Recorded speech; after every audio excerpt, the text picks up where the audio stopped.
Imagine crafting your own wall art. Maybe it's a passion that fascinates you, or maybe it's the promise of an immersive, creative experience like no other. A piece of iconic art you can build for yourself.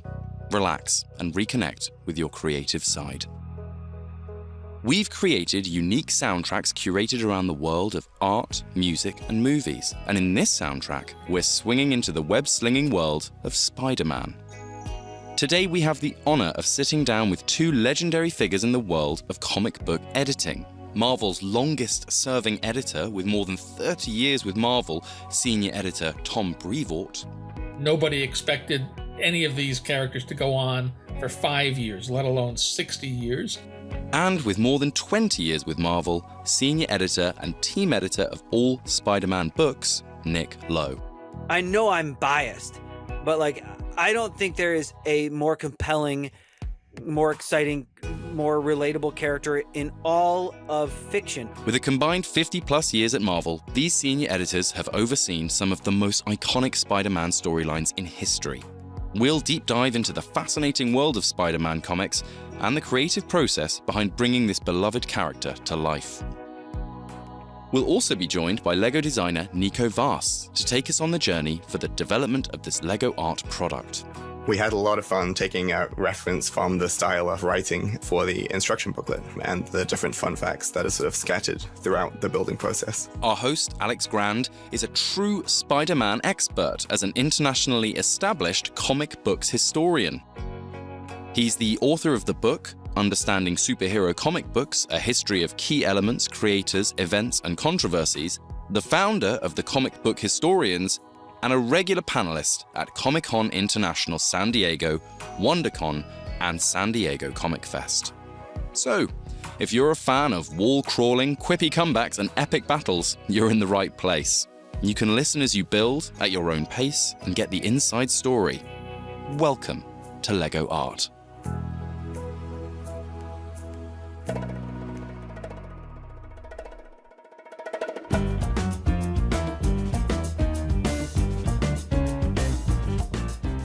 Welcome to another LEGO Art fun discussion. I'm Alex Grand with our Marvel panel discussing Spider-Man because of a new exciting project with LEGO Art. Let's meet our Marvel panel. We have senior editor Tom Brevoort and the editor of the Spider-Man books, Nick Lowe. Let's start with you both explaining what your roles are within Marvel. We'll start with Tom and move over to Nick. In my role, I directly hands-on edit somewhere in the neighborhood of a dozen comics every month. And then I oversee the activities of a bunch of younger editors. And then in a macro sense, I pay attention to planning across the whole of the Marvel line. Yep, and like Tom, I do a bunch of books every month, supervise some people. I'm mainly focused on the Spider-Man books, as well as some other odds and ends. And then just try to make the best damn comics in the world every week, every month, every year. And you guys are kind of understating your history with Marvel. You both have been with Marvel for, in the decade span, it sounds like. So I think Tom has been with Marvel for more than 30 years or so. Oh, Nick is a kid. I'm a sweet summer child. I've only been here it'll be 21 years next month. But that's nothing. It's nothing. Tom's been here for at least 118 years. Yes, it's 119. We're close enough that we can count it as 119. Yeah, Tom is kind of the wise figure watching over that bullpen. For our listening audience, you couldn't hear my visible reaction to Tom being called wise.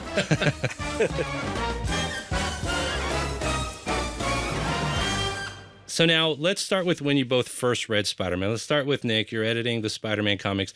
When did you first read Spider-Man? How old were you? And what year was that? Well, my first exposure to Spider-Man was probably underwear. The underoos. Still wears them. Oh, yeah. That's the only, especially ever since I landed the Spidey job, that's all I've worn. And then some odds and ends growing up. I was a huge fan of the 90s cartoon. And then when I was in high school, my high school library had some digest-size collections of the classic first, I guess it would probably be first 50 issues of Amazing Spider-Man. And I would read them. I would devour them all the time in my library. and they're in black and white, which was super fun as well, reading them at the time. And that was my first those were my first touchstones with the character. Yeah, my first encounter with Spider-Man would have been the 1967 cartoon that ran in reruns on New York television for years and years. And I can remember watching it when I was like 3 or 4 years old, and I didn't really understand how things worked. So in my mind, Spider-Man had like strung all these web lines up and would swing from one to the next. I didn't get the web shooters. But so I watched those shows fairly regularly. They were on Monday through Friday. And Spider-Man started to show up on the Electric Company, so I would get excited when there'd be an episode that had a Spider-Man piece there. But it wasn't really until I started getting into the Marvel comics. I'd been a DC reader first, and I moved into Marvel as I got a little bit older and started picking up the Spidey books around 1977, 1978. And I didn't really love them because the Spider-Man of that period, the Peter Parker of that period, seemed way more together and hip and with it and modern than I was. And it wasn't really until I picked up one of the pocket books collections of the really early Spider-Man material that they released in the 70s. They did like 3 paperbacks that reprinted the first 20 issues. And reading those, I was able to go, I get it now. I like this a lot better. Peter Parker here is a lot more like me in terms of being a weirdo and an outsider and a downtrodden kid and so forth. And so that was really my touch point. But it is hilarious that he gets all these powers from a spider, but not that web part. He makes that part. Like, right. It is kind of ludicrous, but it is better, right? Like, it's just because he's smart and he's cool. But I mean, if you follow that road, you got to think that maybe they did it so he didn't have to shoot the webs out of his butt all the time, because that would just not be as cool as the wrists. He actually does have that power. He just doesn't use it. Yeah. And then, we're talking about that original creative team who put Spider-Man together in 1962 as Amazing Fantasy 15. It was kind of a like you were saying, more of an anxious, kind of a nerdier Peter Parker than what kind of came later. From both of your perspectives as fans of the character and actually having creative input into the comic line, what are some of those creative elements that made that original Spider-Man so special and hit the audiences as hard as it did? I mean, it's so easy to forget sometimes because of, over the years, like Tom said, a lot of the edges had been sanded off at different times, and Peter became cool and, generally made the right choice almost all the time. But even if you go back to Amazing Fantasy 15, the whole crux of it is he makes the wrong choice, right? And he messes up, and he's selfish sometimes, and he's a jerk sometimes. And that you can see that through all those early issues. Like, it's the whole beauty of it to me is that, like most of us, his first instinct is the selfish and sometimes angry reaction. I don't know what you're talking about. Right? Yeah. And it's only when he steps back to think about it, or the lessons that his uncle and aunt have taught him, that he's like, no, I got to make the right decision, because it's a burden. It's a burden. That responsibility is a burden. It's not just the fun of the power. It's not just the coolness of the fact that when he got his powers, he didn't have to wear glasses anymore. And when as he got older and more slick, he had great hair and a motorcycle and a supermodel wife and all that kind of stuff. But yeah, he was, like Tom said, he was an outsider. He was a weirdo. He was a nerd. And that's unusual, and that's way more relatable. Yeah. Spider-Man was the first character in comics, and maybe anywhere else, who was the audience. Up to that point, every superhero that existed was an adult, was a grown-up, was a thing you aspired to be. Spider-Man was really the first lead character who was a teenager, and who played as a teenager, played as a kid. He went to school. He did the things that you did, and wasn't a sidekick, and wasn't a wasn't a Robin or a Bucky or something, but was the lead. He was Spider-Man, not Spider-Kid.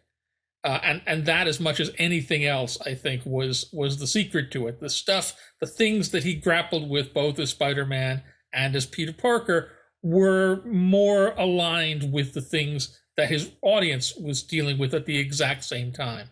And I think that, more than anything else, is the thing that created the connection and the bond between the character and the audience. Oh, yeah. I couldn't have said it better. Is it appropriate to say that the Spider-Man character is the company's mascot? I think so. I mean, He's on the letterhead, so yeah. Yeah. When we merged with Disney years ago, Marvel, even through the years, at least in all my time, in my short time there, we've never been one to do extensive focus groups and studies. They happen from time to time, but I remember when we merged with Disney, they had some of their stuff brought to bear of like the Q factor of all the characters and stuff like that. And Spider-Man was one of the most well-known characters in the entire world. People all over the world, they see that mask, they know who that is. Yeah. I mean, he is the heart of Marvel. Right. And you mentioned the mask. Let's talk a little bit about his costume and how innovative that costume was when that premiered. What do you guys think, as experts on Marvel and Spider-Man, made that costume so innovative and different from other costumes of that time period and before? Well, the most obvious thing that everybody points to today is it's got a full face mask. Like, he's covered head to toe.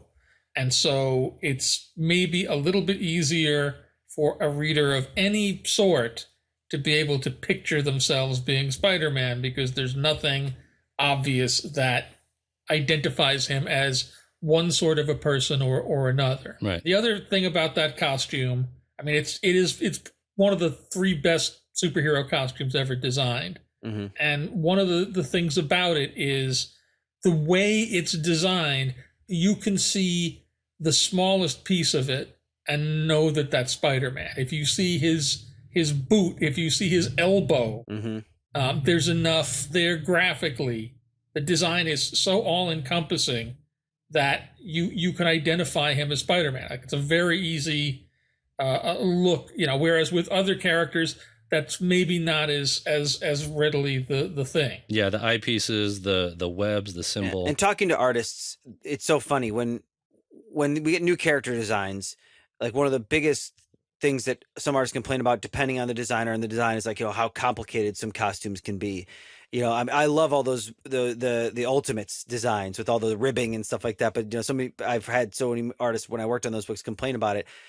But then there's Spider-Man, and it is so complex with the webbing, but everyone still loves drawing them as much as they might have known. Like, it's the one that, like, they complain if you ask them to draw oftentimes the black costume or a simplified version of it. Like, that's the one they want to draw. I mean, like, that Ditko design is just the greatest.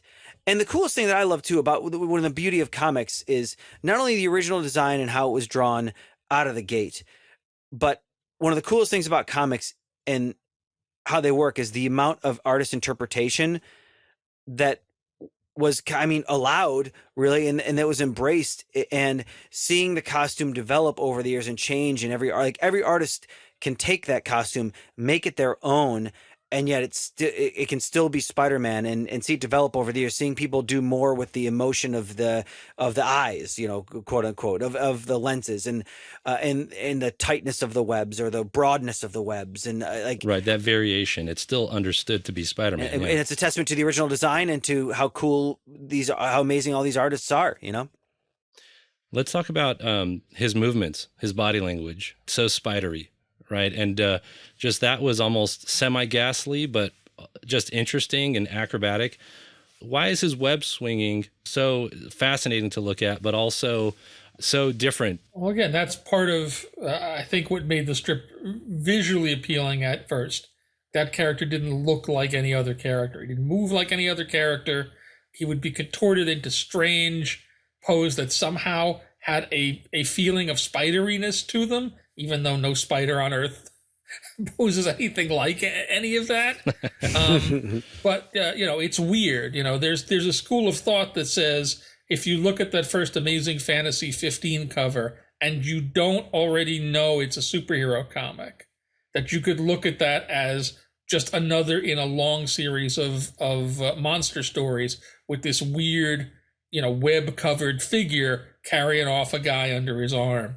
And it's really only the word balloons there that kind of tell you, no, he's a guy in a costume, and this is a superhero thing, and so forth. That's but true. Yeah. He just looks weird, and that carries through to how he moves, how he swings. Other characters had swung from ropes, but not in the way that Spider-Man does. Yeah. Not with those particular contortions and exaggerations. I totally agree with all that, and it's amazing. Under different artists' pencils and pens, you get more of those contortions, and some don't.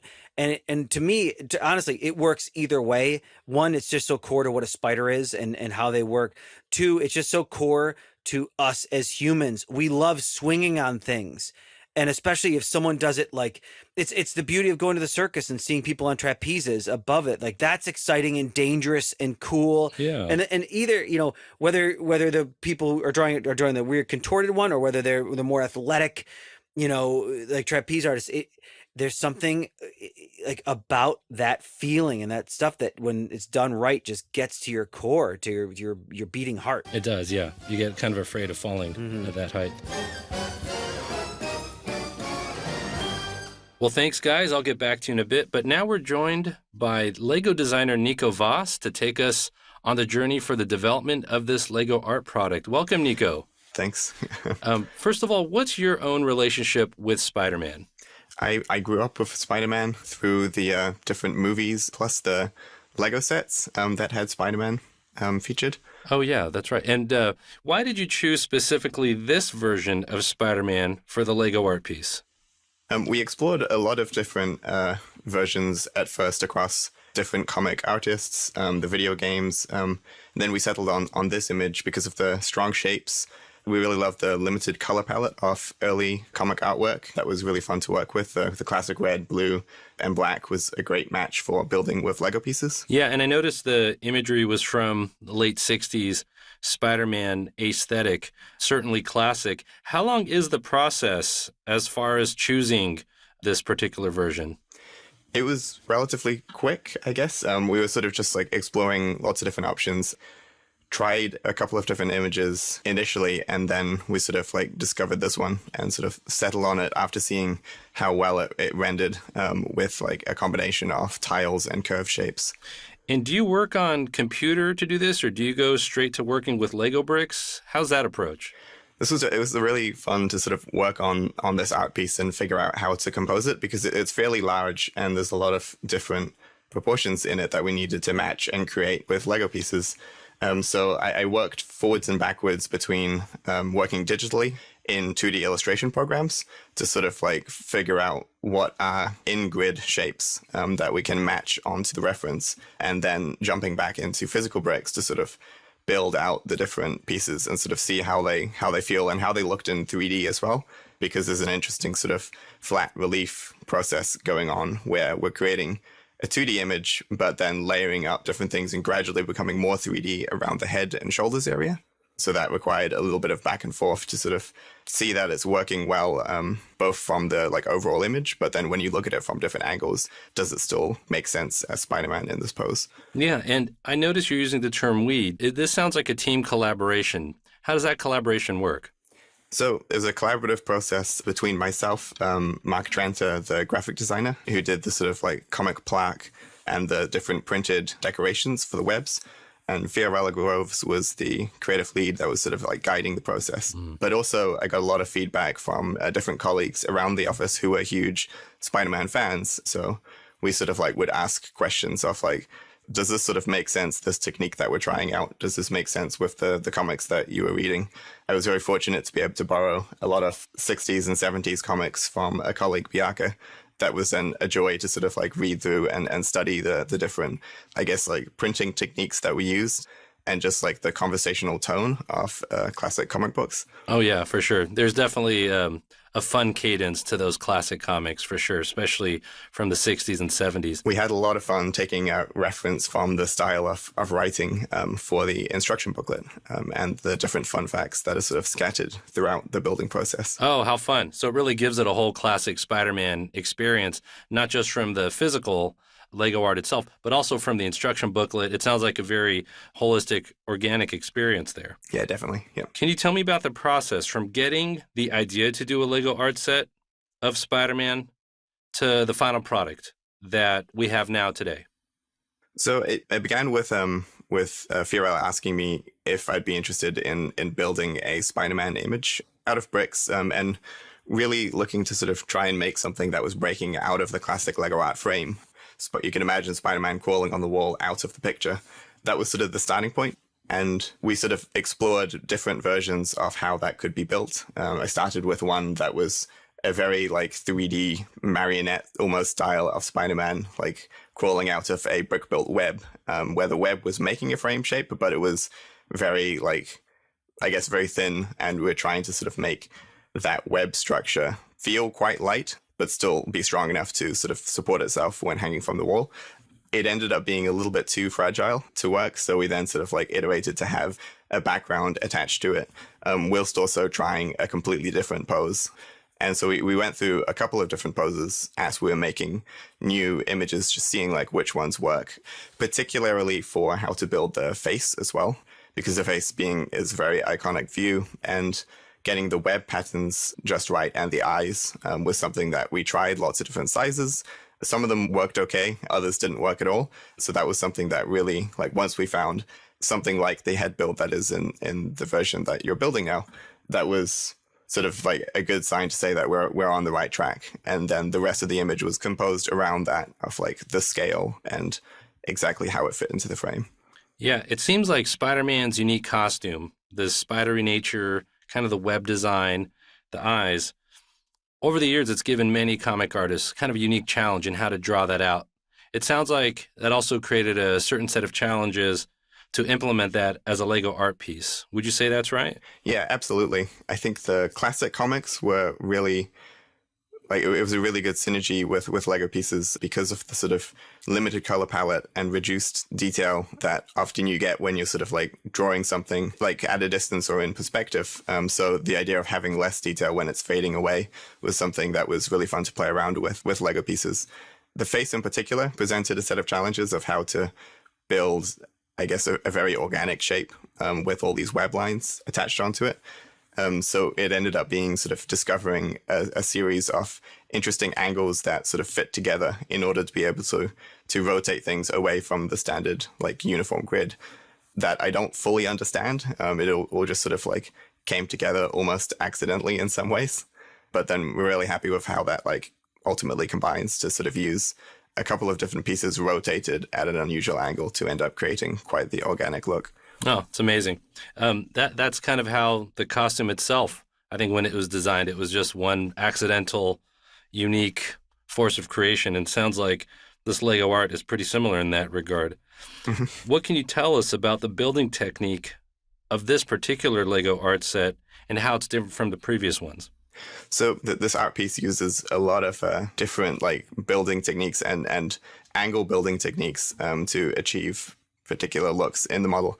It starts very, very basic in the construction of the frame, which deviates from using the art plates, the 16 by 16 art plates that you see in previous Lego art models, so that you can build the frame first and then build out sections of the background and sort of like add them on iteratively, where you're at first sort of like exploring a mosaicing technique that's reminiscent of the Ben-Day printing process, using different sizes of dots to sort of create an angled illusion. Then you sort of like, you start building out more 2D mosaics for the background of Spider-Man, and then layer up into more dimensional sections once you're building the shoulder and in particular the arms. So because the arm is reaching out of the frame, we did a lot of exploration into how to achieve that. Mike Siaki is a design master that is very, very good with triangles.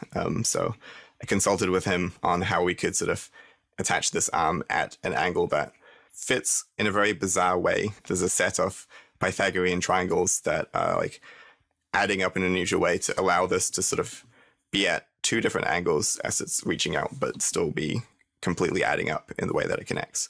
Right. And I've reviewed the piece and it's so beautiful. And I love how you mentioned the breaking out of the frame. It really gives it like a real comic-y feel of a character popping out of the panel.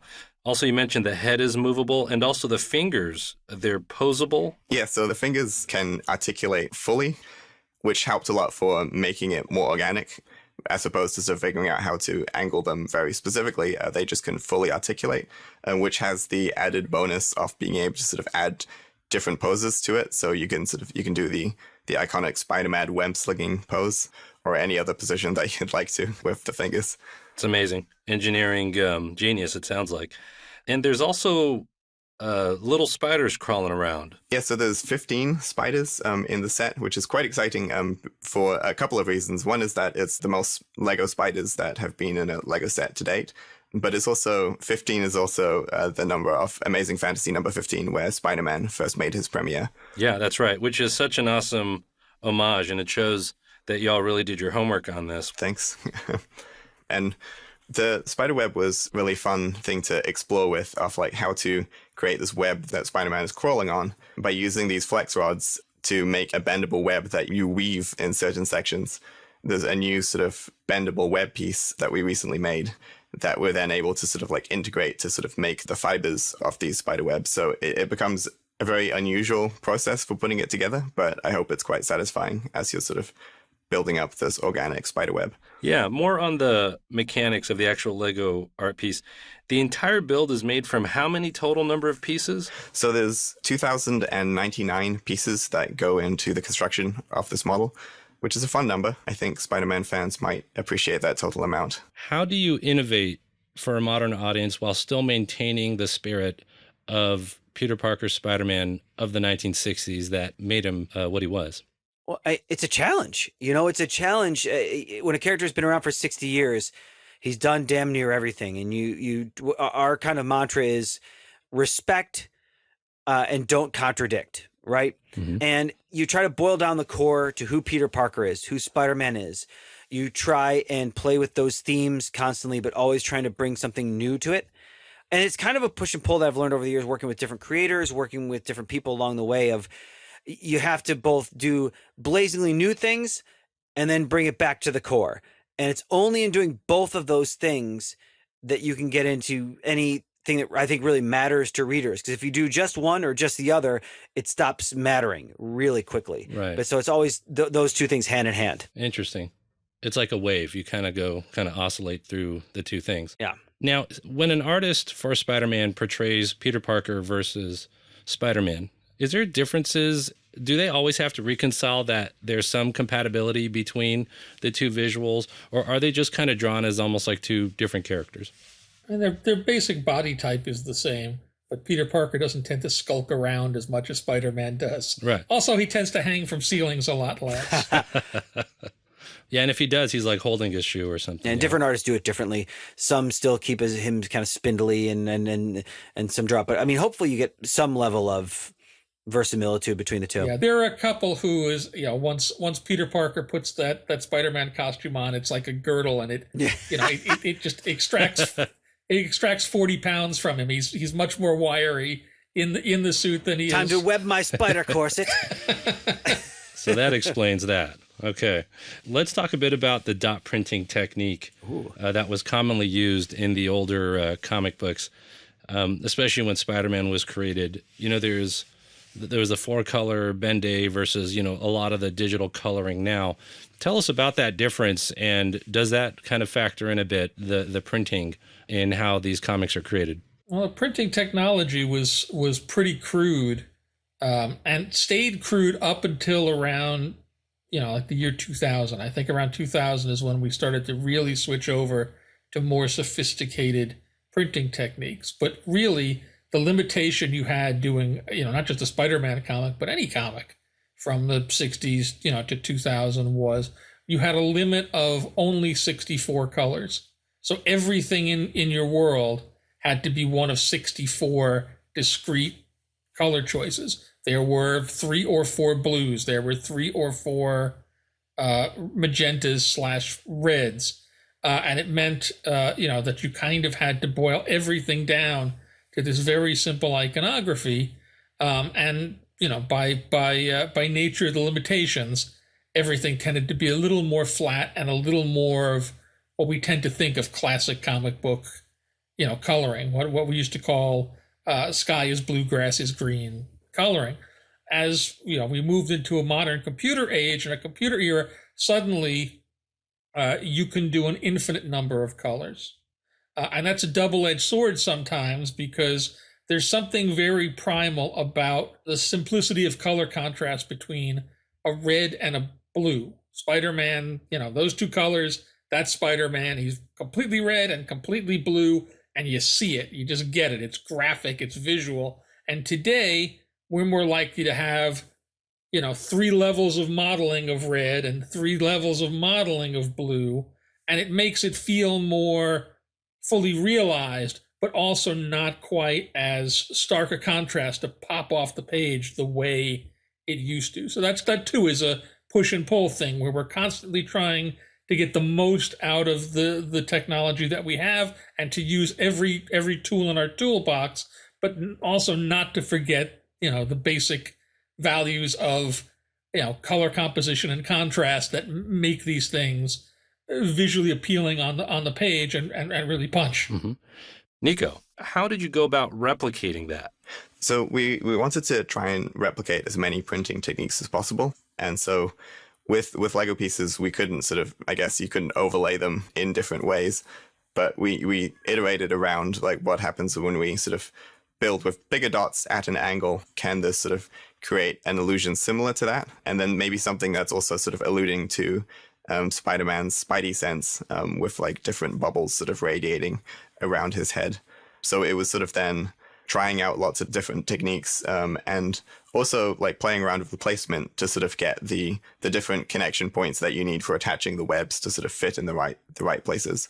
Yeah, and it's amazing the amount of research that your team did to make sure all these pieces of the sentimental value and the engineering and the aesthetic all lined up as well as it did. It was really, really fun to dive into, I guess, the classic comic book history and try and find different things that we could pay homage to in the construction of this piece. So the internal pieces used are also very limited as well to the sort of like classic color palette. So it's really trying to constrain itself to the blues, the reds, the blacks, and hints of yellow as were used in the sort of the text callouts. Mm. It should hopefully feel a lot like Spider-Man as you're building the frame, even before you get to Spider-Man himself. Is it fair to say that you and your team really just enjoy the character, have enjoyed seeing the character in various media, movies, whichever, cartoons, and so there was a mutual passion about this coming out as well as it did? Yeah, absolutely. As we were sort of going through various like building meetings during the development process, we would play Spider-Man background music constantly. It was a lot of fun just picking which era of Spider-Man to be drawing from, some of the classic cartoons and films. Sometimes there was very high tension music playing, which made the building process more exciting. And then there were also moments of victory that also like made it feel like, yeah, this is a good part of the build, because of this heroic music playing right now. Yeah, it was a lot of fun to just be reading comics as a research process. It's pretty fun to be able to just be consuming all of this fantastic content as part of my research role, right? Now, as a Lego designer, you have a lot of power. Do you also feel that comes with great responsibility? Yeah, there was definitely a big sense of responsibility as we were working through this model. So knowing that a lot of people will be sort of spending the time to construct it, trying to sort of make it as enjoyable and as interesting of a process as possible. So we hope that there's a lot of moments that people find surprising and interesting and satisfying. I'm also really like hopeful that people are sort of inspired by the way that this piece is constructed, in that they'll find cool things that will inspire them for making their own Lego art pieces as well. I'm really excited to sort of see other Spider-Man costumes being sort of represented in this style and how people might go about constructing those. I know a lot about Spider-Man. Let's just put it that way. And I've seen it in every iteration. You captured perfectly the superness, the comicness, but you also captured that slight morbid quality of the way it crawls through like a spider. And it was just so perfectly well balanced the way that that character was, I think, intended to be. So congratulations on the outcome. Cool. Thanks. Yeah, I guess iterative process, and trying to like constantly check, does this model make sense at a distance, and then closer up again. Occasionally, like people would come by and sort of give a little bit of feedback of like, oh, the arm should really be like angled a little bit more. And then sort of, it was an interesting challenge to try and think like, okay, like I need to adjust the composition of this image, but also going back and sort of going through all the different pieces that were in the process of being optimized as well. So like which things can be tweaked here and there. It was really good to have the initial image from the comics as reference for sort of like how the pose should be trying to be, so that we didn't sort of need to explore too much around that. We constantly had a good point to be aiming towards, and that we were all satisfied with that composition. So once we were working on that, I didn't need to sort of rebuild it from scratch too many times.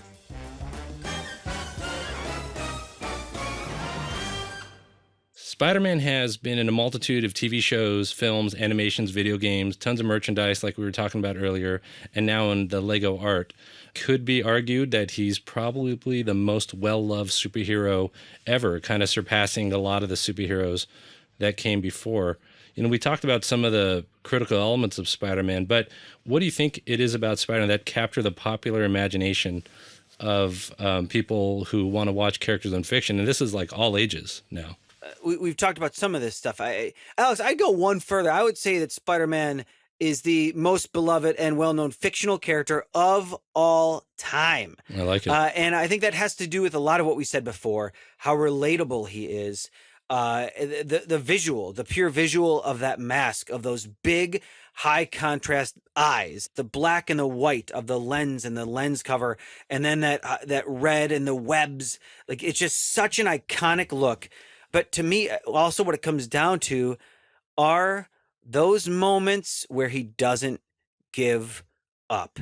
It's Spidey under all the machinery, all the debris, pushing it up. It's Spidey fighting Morlun. It's in the comics, it's him digging himself out of the grave in Kraven's Last Hunt. It's all of those moments where he doesn't give up, and where it'd be so much easier, or the times where it'd be so much easier for him to make the selfish, self-serving choice, but he doesn't, and at great cost. All those things boiling together. I mean, I know I'm biased, but like, I don't think there is a more compelling, more exciting, more relatable character in all of fiction, maybe even nonfiction. Who knows? Let's talk a little bit about the early 60s Spider-Man versus the later 60s Spider-Man. You know, the Lego art piece is based more from the late 60s era, and there's a difference. We were talking a little bit about some of the themes. He's less nerdy in the later 60s. Do you feel like the later 60s, when Spider-Man really became mainstream? Yes, although he was always growing in that direction. Like, Spider-Man was a huge breakout character for Marvel pretty much from the moment he set on stage. His was the best-selling Marvel book all throughout the 60s and 70s. But as time went on, one of the things, especially in the really early days of Marvel, when nobody expected any of these characters to go on for 5 years, let alone 60 years, is that they tended to move all of the stories ahead in something akin to real time. So Spider-Man, he grows up, he graduates high school, he goes into college, he starts his own apartment with Harry Osborn, he starts, dating different people, he gets a wider worldview. And he kind of matures. He kind of grows up a little bit, for all that he never quite matures and never quite grows up completely. And certainly moving into the mid to late 60s, the creators there were tapping sort of into the youth movement of the time, pulling on current day issues where Spider-Man would be involved in protests on campus and things that really cemented him into the firmament of, he was a character that was dealing with stuff that was happening right then, where again most other superheroes were dealing with more fanciful adventures and more fantasy. There was a sense of grounding to him that goes back to even all the early stuff where he'd have to wash his costume or have to, fix Sew it, it, sew it yeah. up when it was torn, or anything like that. The basic, Nick hit on it earlier. Spider-Man perennially should always be the underdog because he's just a schmo like you. Yeah. And he's doing the best he can. And he doesn't have all of the accoutrements of the millionaire playboy or the godling from space. Yeah. Or the government-backed super soldier sort of thing. Yeah. Yeah. He's doing the best he can with what he's got. And, there is a feeling every once in a while like, boy, this is a lot of work and it's almost not worth it. Yeah. But he still, gets up and goes out and does that stuff. There's something interesting about the contrast of like a spider in the corner of your house. No one really knows it's there, but it's up to something. And Spider-Man himself has that self-view that he's a fringe character. But as seeing himself as such a fringe character, he became the most popular character in the world, probably. Yeah. And drawing it down to that metaphor, I mean, because have any of us ever felt like we're not fringe, right? That we're that Right. things are going right for us. Yeah. Yeah. I think everybody feels a little bit like they're out of step or the outsider, or people don't really understand them or understand what they're trying to do, what their real motivations are. I'm a good person. I'm trying to do the right thing, but people always misunderstand me. Yeah. And that I think is very much baked into the Peter Parker-ness of Spider-Man. Right. Now, let's combine this into kind of two things.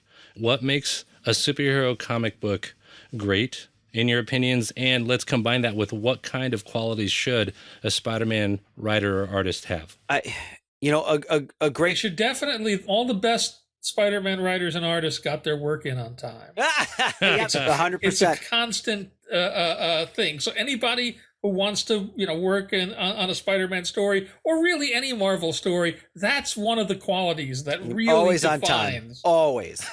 I mean, Sometimes early. I mean, I would say, especially what makes there's slightly difference between what makes a great Marvel comic and what makes a great other superhero comics, right? And I think and there are some things in common, but then there's some things that are different, right?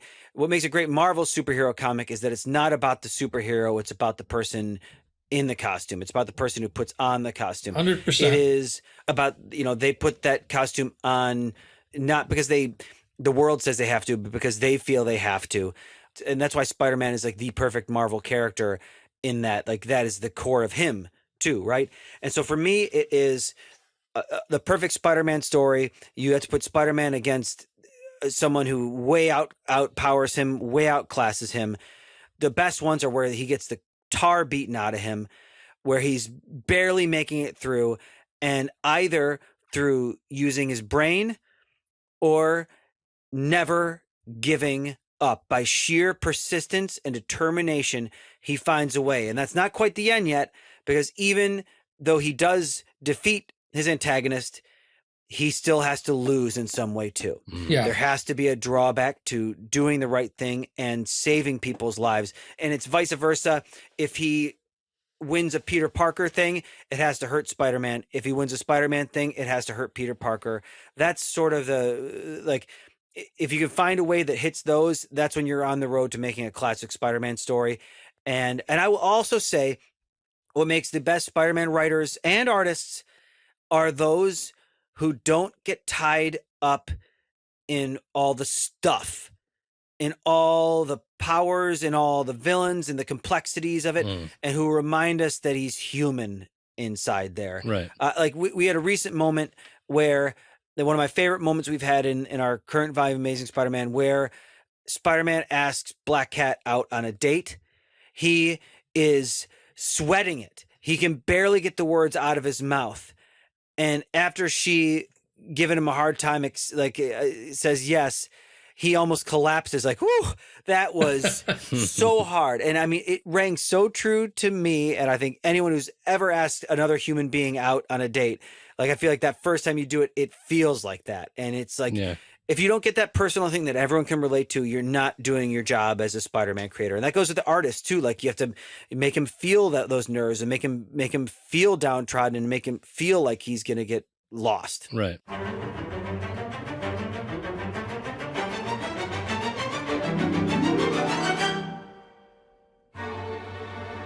let's talk a little bit about, we talked about the favorite villains, but how important in maintaining the spirit of Spider-Man are the supporting cast and the Rogues Gallery as an entire entity, as an ensemble? Spider-Man in vacuum is great, but that ensemble of characters, how important are they in maintaining the spirit of Spider-Man? You can't do it without them. And that's the mistake every once in a while that people fall into, and that we fall into in certain places where all of our stories are just about superheroes hanging out with their super friends, having their super problems and fighting their super villains, and there are no real people involved. Spider-Man in particular was always a soap opera strip. It was a strip where Peter Parker had a life and he had problems, and one of the problems he had was that he had these responsibilities to put on a weird costume and run around as Spider-Man. Yeah. And that strip stops working as well when the Spider-Man stuff is ascendant, and it's all about his Spider-Man problems and not at all about his Peter Parker problems. He needs to have a cast of players around him because that's all of the stuff that makes being Spider-Man harder.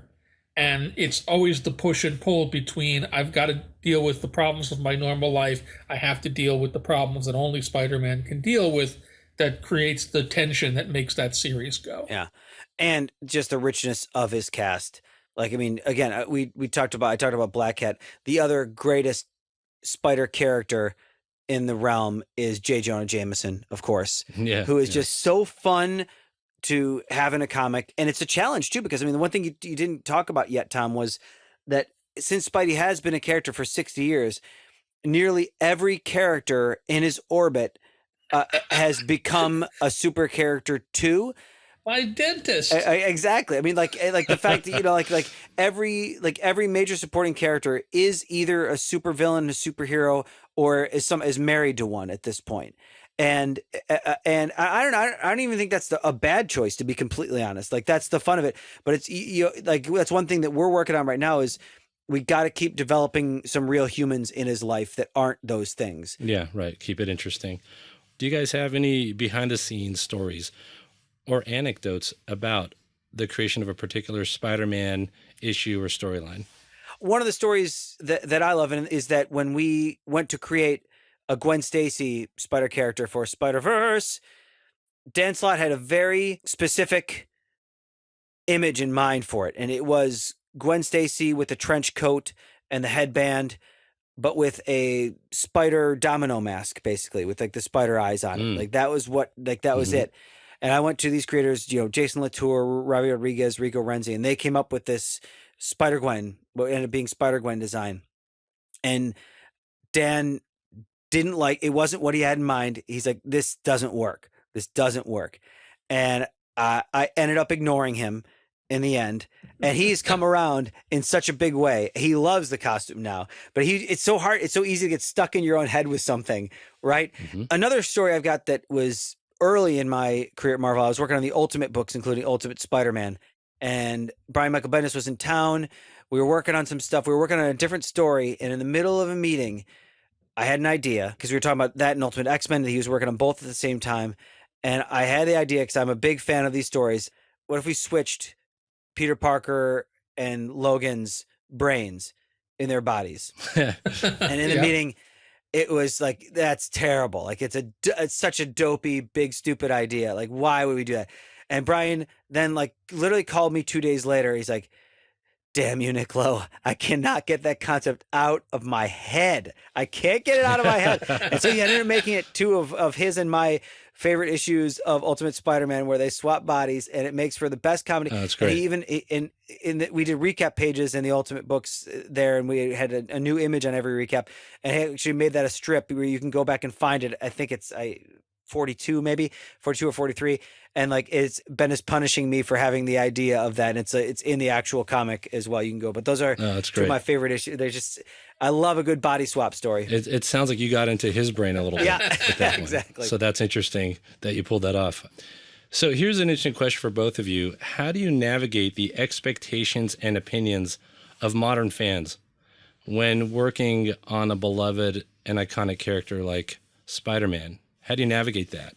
You listen to them, but you don't listen to them. Yeah, that's interesting. You hear what they're saying. Every fan has a very strong opinion about what they like and they don't like, but not every fan agrees on what that opinion is.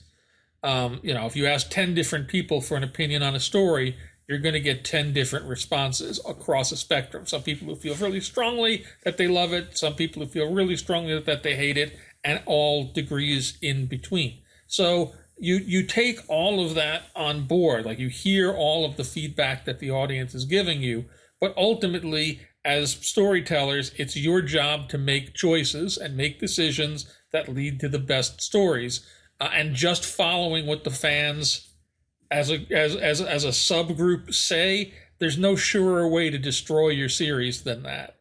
And I've seen people do it, who try to I'll do exactly what the audience says that they want, and they get bored, or they're not satisfied with how you did it, or whatever. Like there's an itch there that you can't quite scratch, and you can't get to a win and a successful story by chasing it. You have to follow your own storytelling instincts, but informed by what people are giving you back as feedback. And especially in this day and age with social media and all that kind of stuff, it's so easy for people to voice opinions. And so, I'm on there. I listen, I read people's responses often, not all the time, but often. And I say that especially in this day and age of Twitter, where it's like you can go on there, you don't even have to read the book and you just have an opinion on it. Like, I get slammed by plenty of people who clearly haven't read the book. And so, you can't take those people very seriously. Hey, I've read the book. But ultimately, we look at sales. That is the main opinion that we care about. Are people buying it or not? We're very mercenary.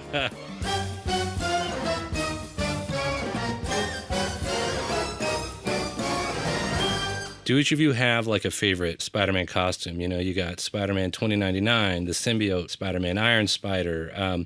Do you each have your favorites? You can't beat the original, although we try all the time. I mean, the second has to be the Bagman, right? Brown paper bag over the head, underpants. I mean, like that's got to be second, right? That's a funny one. Yeah. Yeah. How about you, Tom? What do you think? Yeah, I'm kind of right with Nick. There's no beating that original Spider-Man costume. Certainly, there's a certain nostalgia for the black costume from the 80s. Yeah. But these days, that's more associated with Venom than it is with Spider-Man, even. Right. And kind of fits Venom a little bit better. But it really, for all that we've done a lot of different variations over the years, you kind of can't beat that original Spider-Man design. It's so iconic. Nico, what do you think? I really love Spider Noir. He's got a very cool trench coat, and he's quite unique among the different Spider-Man costumes. Yeah, you're right. Kind of a 1930s, kind of a black and white, kind of gray tone there. Yep, he's great. Did you watch the Spider-Verse movie? Did you enjoy that then? Yeah, I'm a huge fan of the Spider-Verse film. It's fantastic. Very excited for the next film. But just the variety of like animation in it, how it brings different comic styles to life in a very like impactful and fun and over the top way. It's really, really cool. Oh yeah, visual variety for sure. Yeah, I definitely listened to a lot of Spider-Verse music during the development of this model. Oh, wow, that's really fascinating. What's your favorite era of Spider-Man comics? Of the research you did of the 60s and 70s, did you have a particular favorite story or plot that you just enjoyed more than the others? I think the 60s style, I just really enjoyed just the campiness to the tone of it. It was just really fun. I didn't dig too much into any specific story. I sort of had a couple of different comics that I jumped into. But didn't get to follow along with the bigger arc of them. Right. It was more like the visual, verbal tone and artistic impression that you enjoyed. Yeah. I enjoyed the like short self-contained stories. I think one where Spider-Man was foiling the Shocker was a great issue. Tom, what do you think? Well, I think it's really hard to say, well, there's this one decade, because there's great stuff throughout the entire run. Yeah. I think if you really put me up against it, I'd have to say, it's the early Spider-Man. It's those first 40 issues or so that, while there's a ton of great stuff since then, those things are so primal and were really the key to, what connected me to that character in the first place, that I don't know that there's really anything. Yeah. The one that, 90% of the people are going to point to is that Master Planner trilogy, where Aunt May is is sick, and Spidey needs to get her the radioactive medicine that's been stolen by Doc Ock, and he's, trapped under the big heavy thing. There are other more minor ones that I really love, including especially the stupid ones. There's a Spider-Man story towards the end of the 60s where essentially Spider-Man gets the flu, decides that he'd better reveal his identity to everybody in his circle of friends, does that, then gets better the next day and goes, "Oh, what a dope I was," and has to go get like the Prowler to dress up in his costume. I just reread that. And it's such a stupid story, but every part of it rings so true because, Pete is being a total dope here, thinking, I'm losing my spider powers, I'm not, and yet you could totally relate to how somebody would, and you look at that and you go, what an idiot. But you would, I would be no better. No. In that situation. Yeah. Like Tom, if you put if you put gun to my head, I'd have to pick 62 to 72. But it comes less about decades and more about the seminal stories and the moments. And then one of my favorite moments is the last two real issues of Superior Spider-Man has one of the most emotionally potent moments in Spider-Man history, as far as I'm concerned, where I had no part in developing that story, but I came into it at the very end, at the last couple issues. But I cried when I read the plot. I cried when the art came in. I cried when every stage of the thing. It's just so beautiful. And that's just because it was late and you were so happy to get it. That's so true. That's also I get it on time. Yeah. But no, that's what art, good art does, right? It makes you feel something. And I think that's where, if a commercial art like comics can make you feel something, then it's succeeded. Yeah. Spider-Man's abilities, web swinging, Spidey sense, walking on walls. Which would you guys pick to have, and what would you use it for? I mean, obviously, I would love to do all that stuff, right? It'd be so fun. But I mean, obviously, the most useful is the spider sense. Most useful is the spider sense, especially if you have small children, and the amount of times they try to injure your genitals. That I would love to have that little split second just to cover up. That's a good point. Just to cover up. I never thought of that. You could really dodge that. You're right. Yeah, absolutely. Maybe knowing when a Lego model is going to fall over before it does would be helpful. That's very true. Occasionally, we end up with dropped models occasionally that fall to pieces, and that does take a little bit of time to put those models back together again. Being able to catch it would be helpful. Tom, what do you think? Yeah, I for all of the spider sense is nice. In most of my daily life, I'm not in immediate jeopardy a whole lot, so I don't feel like I need that necessarily. That's only because we've been working from home for a couple of years, Tom. Once we're back in the office, I'll up the ante. That's true. That's for sure. But I certainly think the web swinging and the acrobatics, just to get from the train station to the office and back again, that would come in handy and be a lot more advantageous than the ways that we have to do it now. And you can just maximize your space. We especially if you got any high ceilings, the amount of wasted headspace up there is just ludicrous in New York City, in the greater New York area. Mount your desk on the ceiling, hang upside down to do your work, it'd be perfect.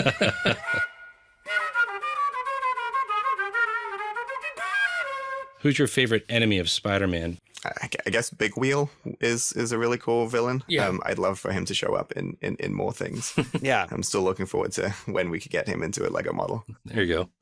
How about you, Nick? What do you think? I will say that it's usually between Doc Ock and Green Goblin for me, just for the obvious reasons. But there's so many great ones. And then there were the ones the gray area ones like Black Cat. Black Cat is probably my favorite spider character outside of Spider-Man, at least right now. I love Black Cat, and but yeah, right now it's probably still Doc Ock is probably my still number one, but it changes all the time. Yeah, at least from back in the day, you kind of have to give it to the Goblin. He in all of his various iterations, whether he was the mysterious guy you didn't know, to being the guy who knew Spider-Man's identity, and you had to constantly conk him on the head and give him amnesia again, to being, to being the guy who was like a 60s sitcom. Yep. he's done, to being the guy that kills Spider-Man's girlfriend, all the way up to the present, and the more nuanced psychological stories that people like Brian Bendis and so forth have done in more recent years. I think the Goblin's kind of, maybe the most fully realized of the Spidey villains and the best opposite number. That having been said, again, I have a real soft spot for all the stupid characters. Yeah. And so I really like the Looter. I really like the Looter because he's such a weirdo and such a piker. And yet, he would rob banks with a balloon strapped to his back. He had a great design. He was Norton G. Fester, full-time nut. Yeah. And I just dug him because he was dumb. He was like the Peter Parker of crime, except not as good. Yeah. So what can fans expect to see from Spider-Man in the upcoming issues of the comic book series?